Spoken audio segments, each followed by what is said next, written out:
আসসালামু আলাইকুম ভাইয়া আপুরা, আজকে আবারও তোমাদের মাঝে হাজির হলাম ছোলার শাক দিয়ে আর পালং শাক দিয়ে ঘন্ট।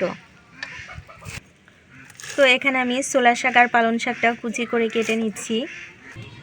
শাকটা আমি চুলাতে সিদ্ধ দিয়ে দিয়েছি আর শাকের ভিতরে আমি অল্প একটু পরিমাণে পানি দিব।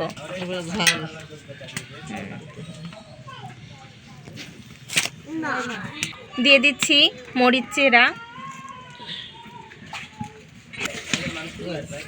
এরপর দিয়ে দিচ্ছি পেঁয়াজ কুচি, এরপর দিয়ে দিব লবণ। এবার শাকটা ভালোভাবে সিদ্ধ করে নিব। শাকটা একটু নাড়াচাড়া করে লবণগুলা শাকের সঙ্গে মিক্সড করে দিচ্ছি। এখন দিয়ে দিচ্ছি রসুন ছেঁচা। এবার সব কিছু একটু নাড়াচাড়া করে আবার মিশিয়ে দিব, দিয়ে ভালোভাবে কিছুক্ষণ নাড়াচাড়া করতে থাকবো পানিটা শুকানো পর্যন্ত। শাকের পানিটা শুকিয়ে এসছে, এবার ডাল ঘুটনা দিয়ে ঘুটা দিয়ে দিব।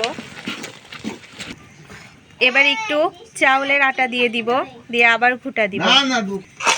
একটু নাড়াচাড়া করে আটাটা মিশিয়ে দিচ্ছি, আবারও ঘুটা দিয়ে শাকটা একেবারে ফিনিশিং করা হচ্ছে।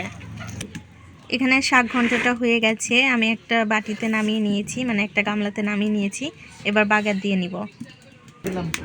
বাগারের জন্য আমি কড়াইতে তেল গরম করে নিচ্ছি। তেল গরম হয়ে গেছে, এবার পেঁয়াজ আর রসুন কুচিগুলা দিয়ে দিব। এবার এগুলো আমি লাল লাল করে ভেজে নিব। পেঁয়াজ আর রসুনটা ভাজা হয়ে গেছে, এবার শাকগুলা দিয়ে দিব।